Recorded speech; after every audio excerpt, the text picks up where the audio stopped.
Baiklah, pada aktivitas pertama yaitu aktivitas mengamati. Mengamati gambar dan memberikan tanggapan terhadap gambar makanan internasional di mancanegara.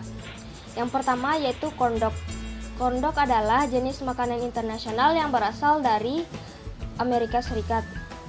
Makanan ini terbuat dari sosis yang ditusuk dan dibaluri oleh adonan tepung jagung keras dan digoreng menggunakan minyak banyak. Hidangan ini sering ditemukan dalam masakan Amerika. Yang kedua yaitu hummus. Adalah hidangan khas Liban berupa bubur, saus cocol, atau selai gurih yang terbuat dari kacang Arab giling dan dicampuri dengan tahini, minyak zaitun, garam, sari perasan limau, dan bawang putih. Kini hidangan ini populer di Sintiro Timur Tengah termasuk Turki dan Afrika Utara. Yang ketiga yaitu roti chapati, juga dikenal dengan roti safati dan roshi. Merupakan sejenis roti tak beragi dan pipih asal India, yang merupakan makanan pokok di India, Nepal, Pakistan, Bangladesh, dan Sri Lanka. Gelato adalah es krim khas dari Italia. Nama gelato berasal dari bahasa Italia yang artinya lucu. Gelato terbuat dari bahan utama seperti krim, susu, dan gula. Kemudian ditambah variasi rasa seperti buah-buahan, kacang, dan bahan perasa lainnya. Apabila dibandingkan dengan es krim pada umumnya, gelato lebih mengandung lebih sedikit lemak. Gelato biasanya lebih mengandung sedikit udara dan memiliki lebih banyak variasi rasa daripada makanan penutup beku lainnya. Memberikan kepadatan dan kekayaan rasa yang membedakannya daripada es krim lainnya. Gelato disajikan layaknya es krim pada umumnya, seperti dalam cup, gelas, kerucut, isian roti, kue, dan wadah lainnya. Lasagna adalah pasta yang dipanggang di oven dan merupakan makanan tradisional dari Italia. Lasagna sendiri secara harfiah adalah lasagne yang berisikan daging. Lasagna sendiri dapat diisi dengan berbagai variasi rasa seperti daging, sayur-sayuran, ayam, dan makanan laut lainnya sesuai selera. Kulit lasagna terbuat dari adonan tepung terigu yang setelah diberi isian lalu dipanggang sampai matang. Oke, teman-teman. Sekarang kita masuk kepada aktivitas yang kedua, yaitu aktivitas mengamati. Mengamati sebuah kisah inspiratif di balik kesuksesan pengusaha burger Tengen. Tidak mudah bagi Feli Kristanti mulai bisnis. Tahun 2002 dia hanyalah seorang pegawai kantoran dan sang suami Gatot Cahyadi berbisnis kuliner bernama Pondok Sayur Asem. Mereka waktu itu mengerjakan semua pekerjaan mereka. Sayang bisnis mereka gagal. Feli sempat frustasi karena gagal berwirausaha. Pondok Sayur Asem berdiri pada tahun 2002, di mana dia masih bekerja sebagai account manager BBDO Komunikasi. Bisnisnya terletak di Pekayon, Bekasi, Jawa Barat. Memang, bisnis tidak total karena mereka tidak turun tangan sendiri.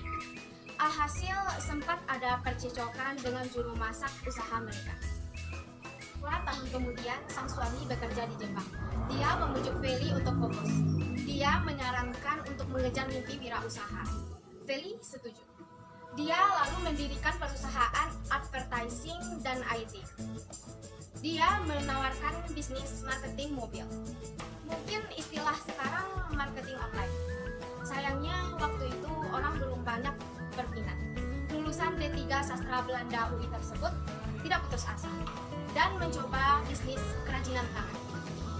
Sayang, bisnis kerajinan tangan juga gagal. Keberuntungan seolah menuntunnya kembali ke bisnis kuliner. Terbesit di pikiran untuk membuka usaha burger. Karena tidak cukup uang, maka dia meminjam uang. Feli pinjam uang atasannya Pak Haris Budiharjo. Karena tidak punya keahlian membuat burger, aneka buku masakan dia borong. Dia membuat sendiri resep daging khas Indonesia. Marketing pertama dijualnya kerabat dan teman. Responnya bagus. Bahkan teman yang semula tidak suka burger kini menjadi pelanggan Feli.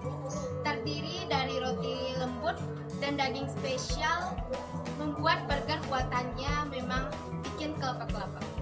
Kata suaminya, kelengar berarti keenakan atau kelepek-kelepek. Inilah awal nama bisnis tersebut. Sesudah mendapatkan nama, tinggal dipasarkan. Sebagai pakar advertising, mudah baginya untuk langsung mendesain logo dan memilih warna. Logo burger bertuliskan nama kelengar burger di atas icon burger, tidak di samping seperti nama burger lain. Sudah memiliki pembeli franchise, mampu menghasilkan 38 outlet. Sayangnya, cobaan hadir kembali ketika rekan kerjanya berniat buruk. Satu mitra menjanjikan investasi dan pengembangan lebih besar. Dia yang tidak punya pengalaman setuju mengikuti usulan tersebut. Ditipu orang, modalnya terkuras, hampir frustasi. Namun sang suami meyakinkan Feli agar menjadi sosok yang ikhlas. Kepercayaan bahwa tidak ada yang tidak mungkin. Ikhlaskan kasus tetapi memilih jadi sosok yang positif melanjutkan berbisnis. Gara-gara kasus tersebut, penggunaan nama Kelengar Burger masih berselisih. Jadi jangan kaget kalau kamu melihat nama bisnis yang sama. Walaupun akhirnya nama Kelengar ditinggalkan kemudian diubah menjadi D, menjadi Kelengar Burger. Terkadang ada pula orang yang sembarangan memakai nama tetapi diacukan. Sebulan bisnis Kelengar Burger mampu menjual 100.000 burger. Harga rata-rata adalah Rp17.500. Omset bisnis mereka mencapai 1,75 miliar rupiah. Bisnis mereka tidak berhenti sampai di sana. Olahan baru dikembangkan seperti pizza kriuk, lemon coffee, vegan fried, dan juga grilled duck. Pizza buatan Kelengar Burger bercita rasa Indonesia. Contoh pizza rasa balado atau rasa sate. Contoh sukses bisnisnya adalah sukses menggait anak mantan Wakil Presiden Budiono yang bernama Dios Kurniawan menjadi pemegang waralaba. Sekarang kita masuk ke bagian bisnis Feli yang mulai menjelajah. Dengan servis maksimal dan hasil memuaskan, membuat bisnis burger Kelengar mampu menggait target pasar. Pendekatan rasa merupakan ujung tombak bisnis burger Kelengar. Bahkan semua telah disesuaikan dengan cita rasa lokal. Contohnya, burger Kelengar di Medan akan memiliki cita rasa masyarakat lokal yang juga terbaik. Feli juga menciptakan marketing yang menarik seperti burger instan, konsep take away, dan membuat burger Kelengar bisa ditemui di minimarket. Godaan membuka usaha di luar negeri bukannya tidak ada, namun Feli merasa ada banyak hal yang perlu dikerjakan. Feli juga aktif mengawasi outlet dan mengelompokkan sesuai kebutuhan. Ibarat kuliah bisnis, semua harus dijalani penuh. Semester pendek dilalui Feli dan suami, merasakan gagal dan memulai kembali dari nol. Feli mengatakan meskipun sudah sukses, tapi ada banyak hal yang perlu diperbaiki, terutama tentang sumber daya manusia. Bukan proses yang instan, tapi berjalan terus-menerus. Baiklah teman-teman, kita akan masuk kepada materi 3 yaitu aktivitas diskusi. Berdasarkan kisah inspiratif sebelumnya, maka bermuncullah berbagai pertanyaan. Saya akan bertanya menurut Sylvie, kuliner mancanegara apakah yang dikembangkan di dalamnya? Menurut pendapat saya, dalam teks inspiratif tersebut yaitu burger Kelengar. Baik, pertanyaan kedua yaitu bagaimana cara pembisnis tersebut mengembangkan makanan internasionalnya? Cara pengembangan makanan internasional tersebut yaitu pengusaha muda bernama Yudi yang meracik makanan burger Kelengar menjadi makanan yang menarik dan lezat yang bercita rasa khas Indonesia.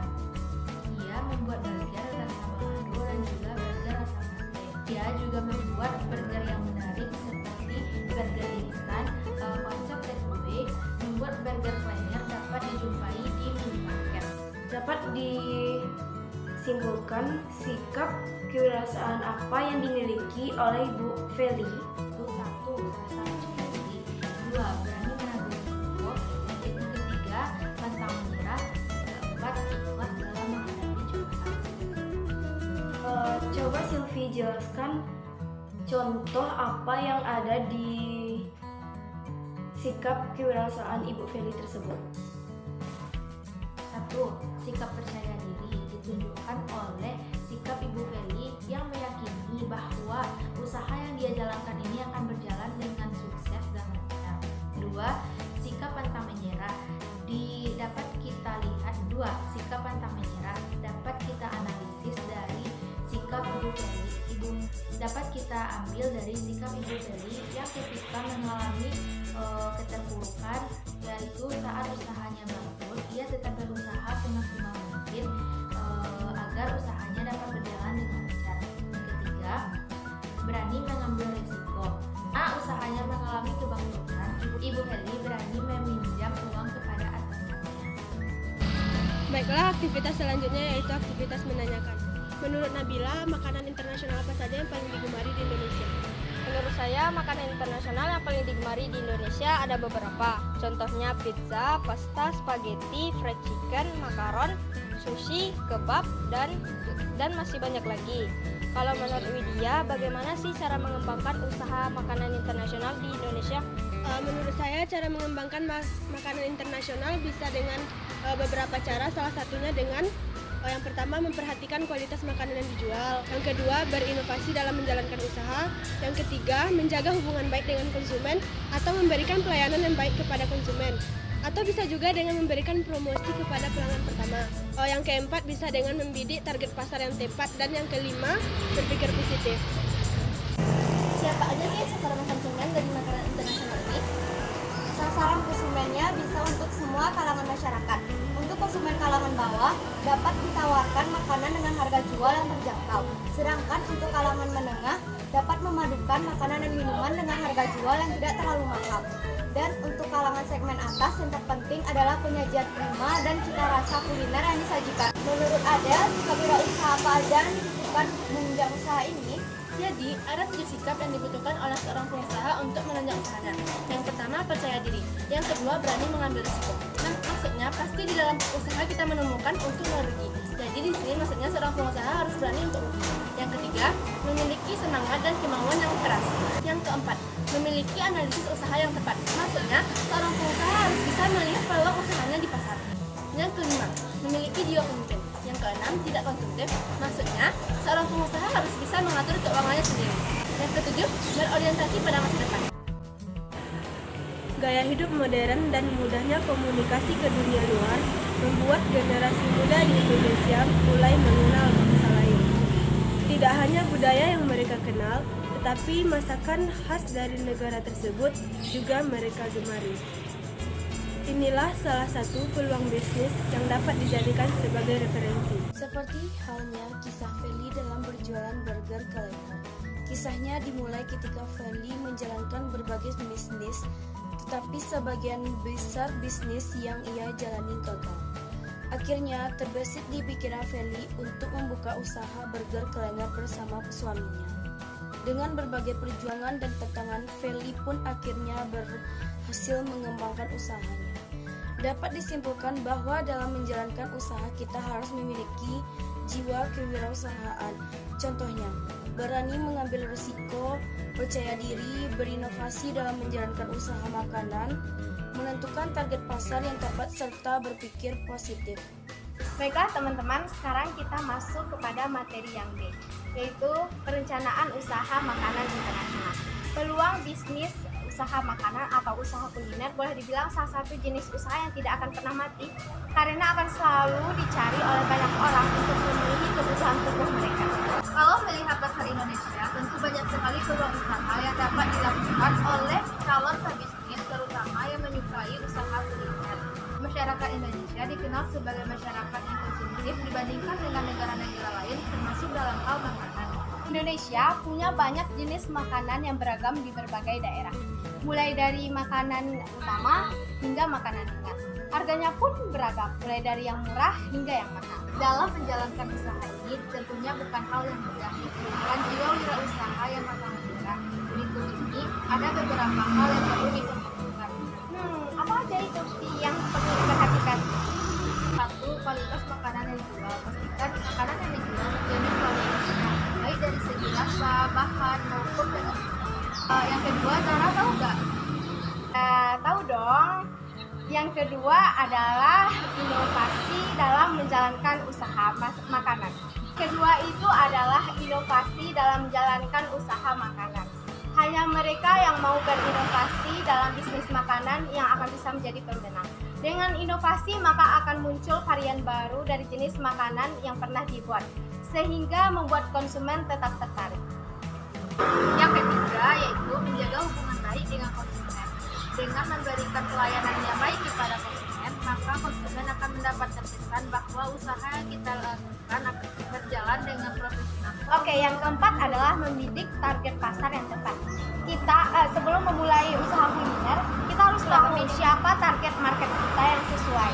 Sebagai contoh, dalam usaha kuliner gorengan, maka target yang sesuai itu bisa jadi itu kalangan menengah sampai ke bawah atau juga bisa bahkan ya semua kalangan. Nah, yang terakhir apa nih, Bi? Yang kelima adalah berpikir positif. Setiap usaha pasti membutuhkan pola pikir positif dari pelaku usahanya agar dapat berkembang. Mengapa demikian? Karena biasanya apa yang dipikirkan secara terus-menerus pasti hal itu yang akan terjadi.